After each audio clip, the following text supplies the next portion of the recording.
Este podcast é uma realização O Historiante.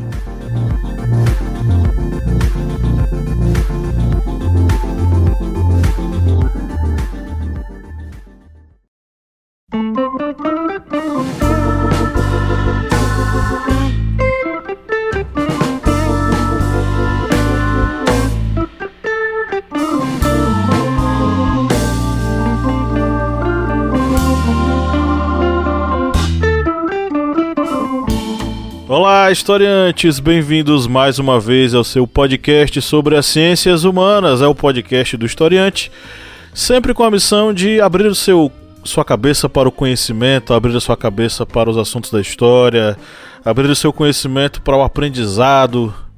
E os fogos só estourando aqui, essa bosta. Eu sou o professor Pablo Magalhães e do outro lado da linha está o senhor Kleber Roberto. E aí, pessoal, beleza? Mais uma vez estamos aqui para conversar sobre um assunto histórico, né, Kleber? Isso mesmo. É um assunto muito requisitado, muito recorrente, porque envolve a Segunda Guerra Mundial, que eu acho que é um dos temas mais solicitados pelos seguidores do Historiante, não é mesmo, professor? Isso aí, e o que aconteceu quando ninguém estava olhando para a frente oriental, para o leste europeu? O que é que estava rolando? Os pipocos que estavam explodindo ali no embate entre alemães e soviéticos, que matou tanta gente, que foi tão encarniçado, que gerou tanta coisa, mas que às vezes a gente acaba meio que esquecendo, né? Hoje é o dia de a gente caminhar por terras russas, terras soviéticas, entender um pouquinho o que rolou por lá, né, bicho? É isso mesmo, que foi ali na frente oriental, no leste europeu, que literalmente as forças militares da Alemanha, elas tiveram realmente a sua derrocada. Teve os outros frontes, o dia D na Normandia, na França, o avanço anterior que foi na Itália, mas o local onde as forças alemãs elas realmente encontraram a sua sepultura foi no leste europeu, nesse confronto entre titãs, entre a Alemanha e a União Soviética. Mas tenha calma, não vá contando tudo não, porque aí você antecipa as coisas. Vamos primeiro para os nossos recadinhos. Se você nos ouve há um bom tempo, curte nosso conteúdo e gostaria de nos ajudar, pense em ser o nosso apoiador. Apoiador aqui no Historiante tem acesso a conteúdo exclusivo, sorteio mensal de livros e muita coisa bacana por apenas R$4 mensais, que é o preço de um miojo, 2 miojos, né, Kleber?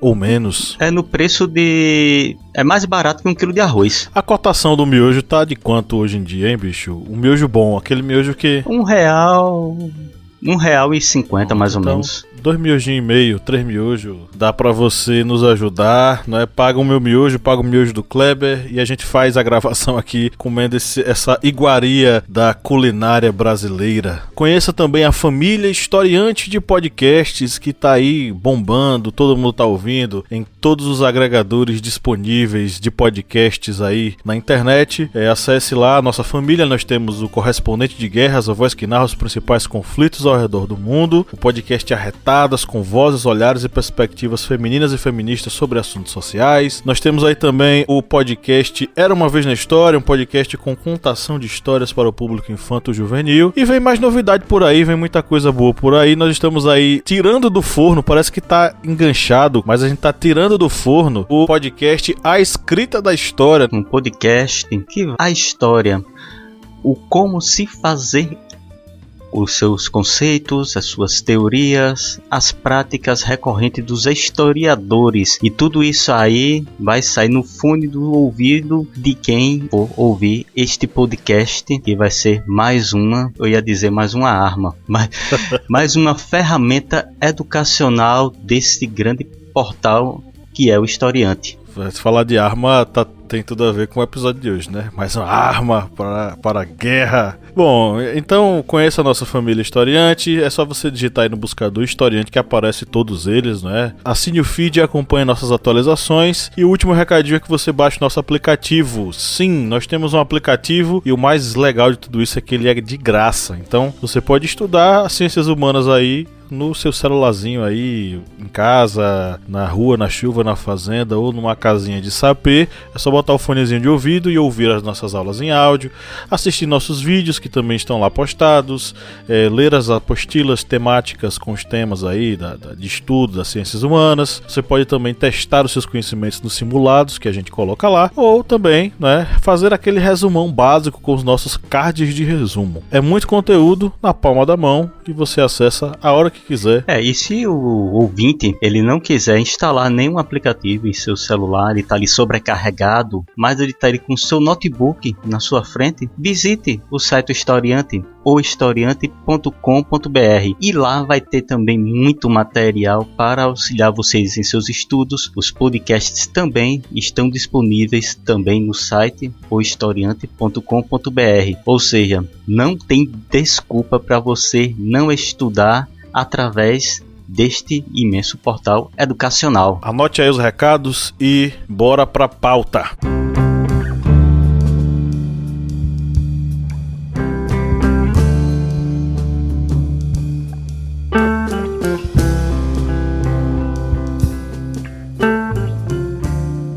Kleber, no dia 22 de junho de 1941, nós tivemos a maior campanha militar da história até a época, né? Ao todo foram mais de 3 milhões de soldados, 140 divisões, soldados alemães, eles atacaram a União Soviética, que na época era o maior país do mundo. Foi praticamente uma guerra mundial dentro da Segunda Guerra Mundial. Eu sei que você tá aí com um livrão muito bom que trata muito bem sobre esse assunto, né? Isso mesmo. Eu estou com o livro de uma das nossas editoras parceiras, aqui com o livro História da Segunda Guerra Mundial, do autor David Jordan, que é da editora M-Books. E esse livro ele aborda a Segunda Guerra Mundial de forma bem clara, indo para todos os frontes. Você não vai ver ele se apoiando apenas no conflito ou na Europa ou apenas na Ásia. Não, ele vai abordar desde a Ásia, a Batalha do Atlântico, a Frente Africana, a Europa e também esse imenso confronto entre a Alemanha e a União Soviética, que teve início aí na Operação Barbarossa, lá em 1942, que foi uma ofensiva, como bem lembrada pelo professor Pablo, foi praticamente uma guerra dentro de outra guerra, porque envolvia milhões de soldados, centenas de divisões, um imenso aparato aéreo de tanques. E a Alemanha, ela novamente se utilizou-se aí da sua Blitzkrieg, que foi utilizada anteriormente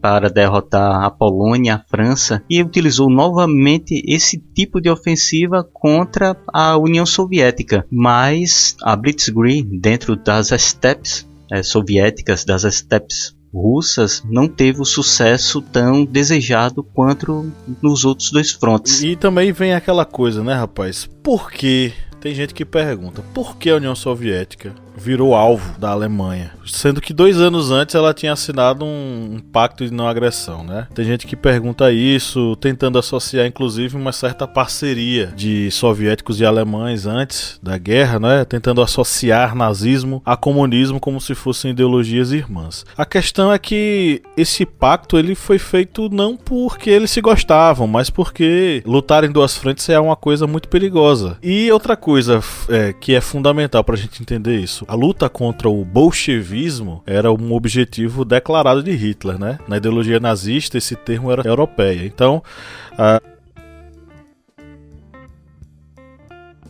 a Operação Barbarossa, que é a primeira delas, né, que a gente vai tratar aqui, ela meio que é uma espécie de ofensiva não para ganhar uma guerra, mas para eliminar um inimigo ideológico. Inclusive as ordens de Hitler nem eram para vencer, respeitar qualquer tipo de direito de guerra internacional. A ideia era, de fato, eliminar as tropas, empurrar elas o tanto que pudesse e destruí-las completamente. Pelo menos aí nos 6 primeiros meses, Hitler vai conseguir aí algumas vitórias interessantes, inclusive matando milhões de soldados do Exército Vermelho. Mas as coisas não foram apenas assim, né, bicho? Muita coisa rolou aí. E os nazistas, eles pensavam que essa ofensiva seria fantástica, né? Essa operação seria maravilhosa. Mas eles acabaram meio que quebrando a cara, né? É isso mesmo. Esse avanço na União Soviética, a Alemanha teve realmente várias vitórias. Em Smolensk, Kiev, foram grandes vitórias das forças alemãs, mas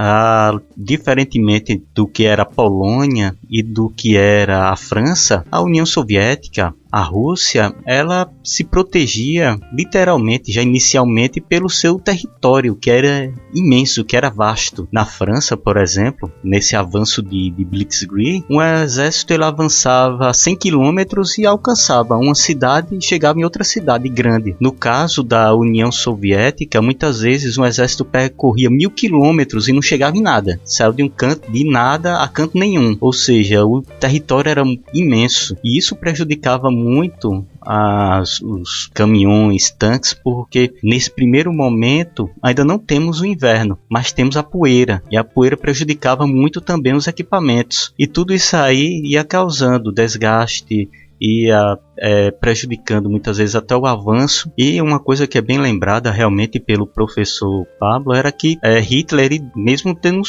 anunciou que não teria mais uma guerra de camaradagem, ou seja, daqueles soldados de terem uma comunicação um com o outro, digamos no momento de rendição ou no momento de fim de combate, mas era a guerra de extermínio. Os alemães eles realmente queriam exterminar ou escravizar o máximo possível da população soviética. E num primeiro momento, parece até curioso, alguns locais eles até que apoiavam a invasão alemã, mas aí quando se estabeleceu os comandos das terras ocupadas na União Soviética, os alemães eles literalmente ordenaram: quem não conseguir trabalhar como escravo vai ser executado, exterminado, vai ser levado para campos de concentração para trabalharem. E a Alemanha aplicou o chamado Einsatzgruppen, que eram os esquadrões da morte, para começarem a executar judeus e opositores, e tudo isso ainda dentro de uma operação Barbarossa antes do ataque contra Moscou, já que Hitler ele não desejava um ataque contra Moscou no primeiro momento. Ele desejava que suas forças ocupassem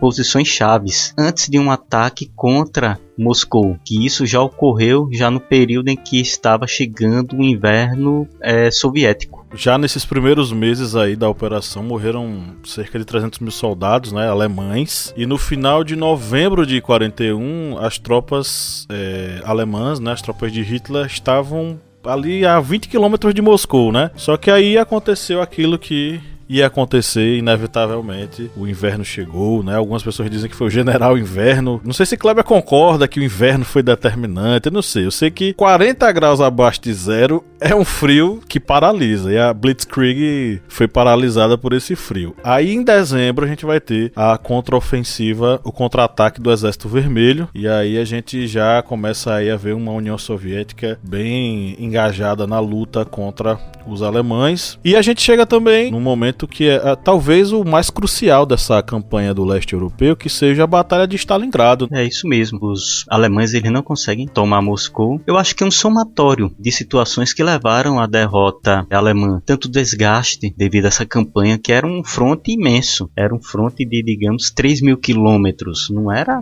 pouca coisa não, é mais ou menos como, deixa eu ver, aqui Petrolina, a Belo Horizonte, ou até um pouquinho mais, até próximo ali de São Paulo, ou seja, um fronte imenso para ser ocupado de uma vez só, digamos, numa pancada só, e tudo isso sendo ocupado, avançando contra um inimigo que tinha sempre reservas, porque o exército alemão imaginava derrotar algumas poucas divisões e o exército soviético entrar em frangalhos, mas ocorreu exatamente o contrário, porque a derrotando, mas sempre os soviéticos tinham mais forças, mais soldados. E além disso, os soviéticos eles tiraram toda a infraestrutura de indústrias e levaram para trás dos montes Urais, ou seja, não deixavam nada, era política de terra arrasada, ou seja, tem os soldados que já estão desgastados, não tem recursos de alimentos, já que tudo que não pudesse ser levado deveria ser queimado. A Alemanha também demorou no envio de equipamentos para o frio, e os soviéticos tiraram forças da Sibéria, que eram tropas já acostumadas a lutar no frio, um frio de 40, 50 graus negativos.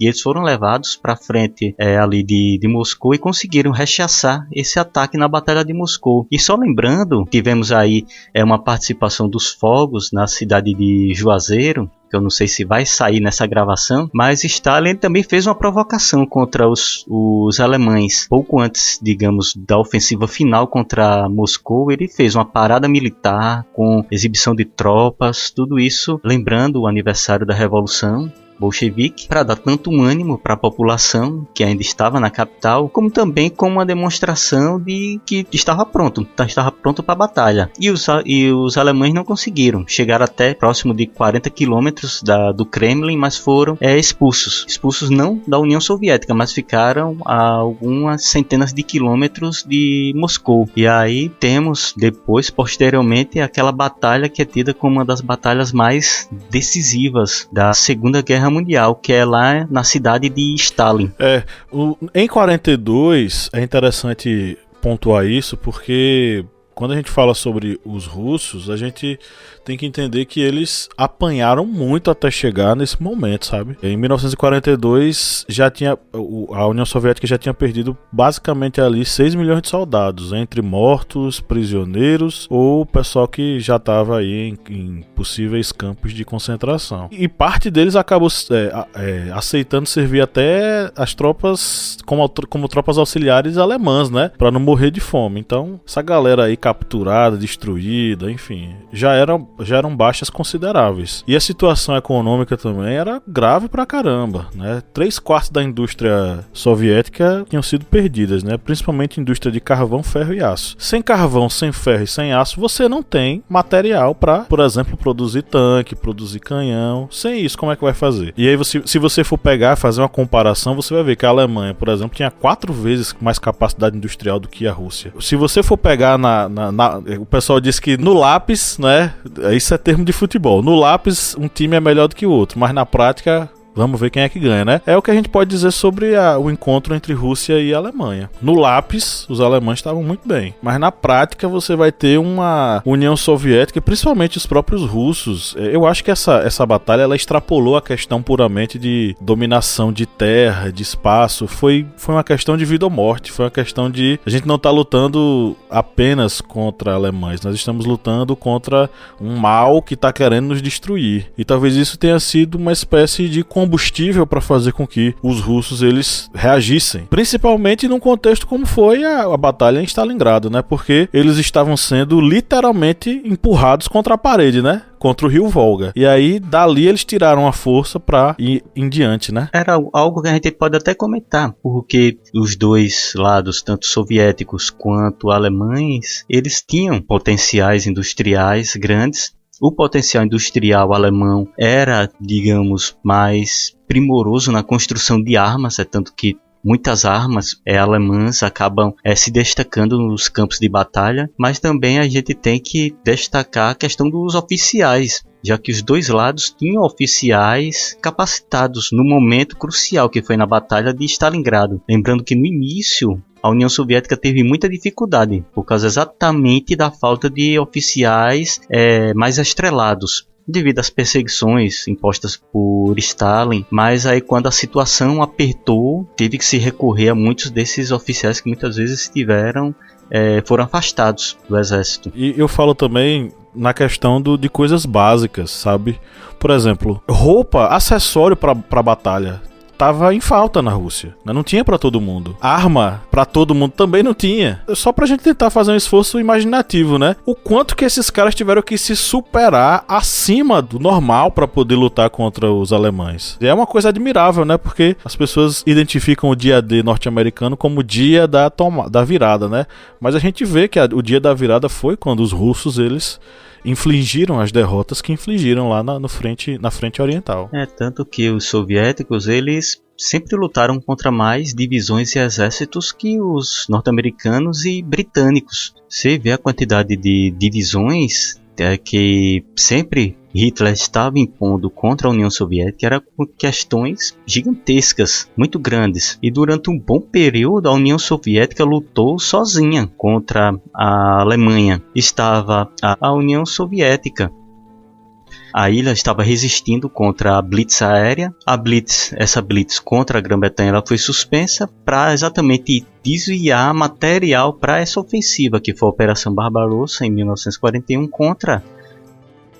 Só depois, posteriormente, já quando nós vamos ter ali já as ofensivas no norte da África, quando a Itália de Mussolini leva um cacete dos britânicos, e os alemães eles já estão interferindo no norte da África, e aí tem o ataque contra Pearl Harbor, que é praticamente em datas bem próximas à Batalha de Moscou. Nesse período da Operação Barbarossa, a União Soviética estava lutando sozinha contra a Alemanha, e a Alemanha tinha um potencial que tinha derrotado o maior exército do mundo, que era a França. A França tinha o maior exército do mundo em termos de soldados, tanques, só perdia para a Alemanha em número de aviões. E a França foi derrotada em menos de 2 meses. E aí a Alemanha pensou que ia ser o mesmo passeio contra os soviéticos. E o mundo em si imaginava que os soviéticos não iriam aguentar essa ofensiva alemã, porque estava lutando sozinho contra um inimigo que tinha um potencial bélico muito superior. E nessa batalha de Stalingrado é que nós vamos ver uma virada, porque é pela primeira vez que realmente um exército alemão bota a mão na cabeça, levanta a bandeira branca e diz: estou me rendendo.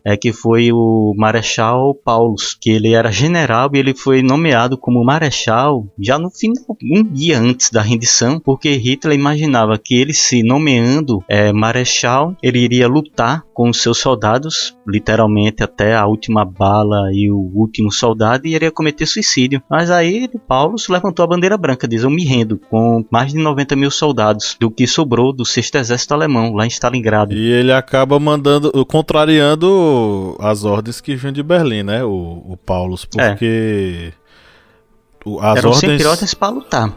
As ordens expressas de Hitler era para lutar mesmo. Centenas de milhares de militares acabaram indo junto com ele. 22 generais também se renderam, né? No total, no balanço total, foram 868 mil efetivos, soldados efetivos. 900 aviões, 900 aviões e 1.500 tanques perdidos, pô. Então, sem contar os que foram capturados em condições de uso pelos soviéticos. Então, foi uma vergonha terrível, né? Mas isso não impediu que os alemães eles pensassem numa nova tentativa, né? Que aí a gente tem a Batalha de Kursk, ou Kursk, não sei como é que se chama. Kursk, que já foi pouco após o fim da Batalha de Stalingrado, porque Hitler ele tinha essa ideia mesmo de manter a pressão constante contra a União Soviética, porque era o principal adversário dele. Ele sabia que realmente as unidades, o que estava no leste, a força da União Soviética, que poderia realmente a balança pender contra ele. E essa ofensiva de Kursk, ele tinha à frente um dos melhores comandantes do exército alemão, que muita gente considera Rommel como um dos melhores generais, depois marechal de campo alemão, e realmente ele tinha muitas habilidades, mas os especialistas consideram o Erich von Manstein, que ficou o tempo todo na frente oriental, na frente soviética, como o melhor comandante alemão, e ele estava à frente dessa nova ofensiva contra a União Soviética, que aí resultou em uma batalha colossal de tanques, unidades de infantaria e aviões ali na região do Kursk, que é uma região quase central da União Soviética. O interessante é que essa batalha ela aconteceu, se não me engano, foi em julho de 43, né? É interessante que a gente pontue isso. O Exército Vermelho não só deteve a Blitzkrieg, como também os soviéticos mostraram que era muito bem possível vencer os alemães em qualquer momento do ano, que era inclusive no verão. Então foi uma vitória inclusive pedagógica para mostrar que esses caras não são invencíveis, a gente pode vencer eles, é só a gente fazer o certo. Os alemães eles vieram com uma operação chamada Operação Cidadela, né, que imitava o movimento de pinça que eles fizeram na França, só que ela foi feita numa espécie de saliência que existia, né, porque nas batalhas você tem os territórios que estão conquistados, né, e aí tinha uma curva que o território retomado dos russos fazia dentro desse território tomado dos alemães. Aí eles a ideia era atacar pelo norte e pelo sul ao mesmo tempo para conseguir, enfim, vencer os soviéticos, né? E aí essa operação já tinha sido vitoriosa antes, né? Mas naquele momento ela não foi assim tão efetiva porque os russos eles conseguiram conter esse ataque. Os soviéticos eles já estavam cientes, inclusive, desses planos graças a relatórios que tinham sido enviados por espiões que estavam na Alemanha. Foram 3 meses de espera por tanques que Hitler pediu para que os caras aguardassem. Então essa espera, juntamente com a noção que os russos já tinham dos planos nazistas, né? Tudo isso deu aos comunistas tempo de sobra, né? Para preparar posições, trincheiras, antitanque, instalar 400 mil minas, não sei se ainda hoje no território existe, não sei se Kleber tem essa informação, inclusive aumentar o número de canhões e trazer mais tanques, né, para a guerra. Então eles tiveram amplo tempo para se preparar e responder a essa operação, que foi a Operação Cidadela. E essa operação, ela é considerada a maior batalha com tanques da história. Alguns consideram uma batalha que ocorreu, se não me engano, entre Israel e os Estados Árabes. Agora eu não estou lembrando se foi em Yom Kippur ou foi dos 7 dias. Eu realmente não estou lembrado qual foi dessas. Mas essa batalha do Kursk foi imensa e contou com uma quantidade de milhares de tanques. Muitos não consideram ela como a maior batalha de tanques porque foi em várias frontes. Foi em mais de 260 quilômetros em vários locais, em várias, digamos, grandes combates de tanques, unidades blindadas, infantaria. Muitas vezes os soviéticos até partiam para abarroar os tanques alemães, que já tinham até o novo modelo, que era o Tiger, que é um modelo que é tido como um dos mais modernos da Segunda Guerra Mundial, que mesmo a Alemanha já sofrendo com os bombardeios aliados, com toda a ofensiva aliada contra o seu território, ainda tinha uma produção industrial privilegiada e conseguia construir muitas armas e até armas novas para o combate. E essa batalha de Kursk teve 2 tanques novos, que era o Tiger e o Panther. Mas mesmo assim, essa batalha de Kursk significou uma derrota fragorosa para os alemães, porque foi a demonstração que a Blitzkrieg poderia ser parada no verão, sem precisar do inverno. E a partir daí é que os alemães, no fronte oriental, no fronte da União Soviética, eles passaram a ficar apenas na defensiva. Não tiveram mais forças para tentar fazer frente às ofensivas soviéticas, que a partir de Kursk já começou a tomar algumas cidades e alguns territórios que estavam ocupados pelos alemães. E também tem o fato de que os soviéticos eles passaram a usar os tanques, né, os blindados, como tática integrada às táticas defensivas, né? Ou seja, o tanque ele não só serve para atacar, mas também para defender. Talvez tenha sido uma inovação fantástica para o momento, né? Porque isso aumentava o risco à infantaria do inimigo. Então, você aumentava esse poderio. A maioria dos soldados soviéticos contava com o apoio desses tanques. Táticas de ataque, que geralmente eram usadas em ataque, sendo utilizadas na defesa. Então, o colapso lá dos alemães em Kursk, como o Kleber já falou, né, mostrou que para cada teoria ofensiva existe uma teoria defensiva. E que elas podem, né, uma se sobrepor à outra. Nesse caso, a teoria defensiva dos soviéticos se sobrepôs aos nazistas. E aí o resto é derrota e é nazista apanhando, e é coisa que a gente gosta de ver. Só lembrando que você comentou se em Kursk deve ter ainda bombas desse período. Naquele estádio da Copa do Mundo, que foi em Volgogrado, que era um antigo Stalingrado, no local do estádio se encontrou mais de 380 bombas da Segunda Guerra Mundial. Ou seja, olha só, naquela região deve ter algum ainda fragmento. Você vai assistir um joguinho de futebol e pisa numa mina. Aí complica.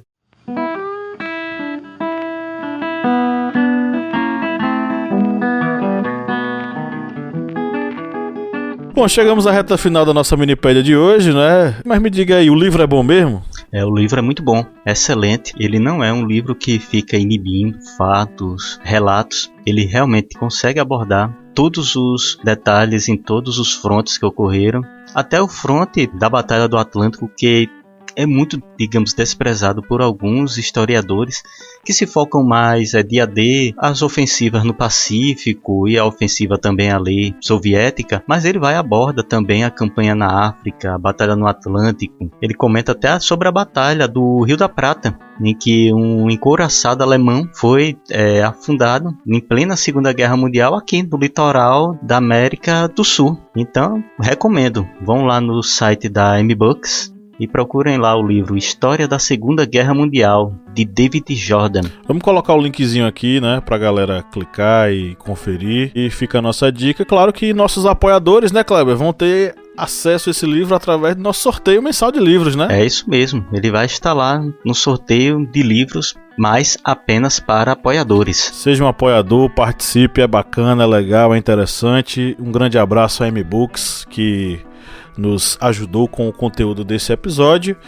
E aí, Kleber, tem algum recado para a humanidade? Se vocês quiserem saber mais sobre a Segunda Guerra Mundial, acompanhem a série de episódios lá no Correspondente de Guerras. Estamos vindo aí com episódios novos. Repetindo. Estamos vindo aí com episódios novos, agora em setembro. E aguardem que estamos chegando para a participação do Brasil na Segunda Guerra Mundial. É daqui a alguns poucos episódios, mas já está na ponta da agulha. Dizem que a cobra fumou, né, bicho? A cobra fumou, e a cobra fumou lá pela região da Itália, que muita gente despreza essa frente de batalha, mas foi uma frente muito importante na Segunda Guerra Mundial. Beleza, é isso aí, galera. Um grande abraço a todos vocês e tchau, tchau. Valeu!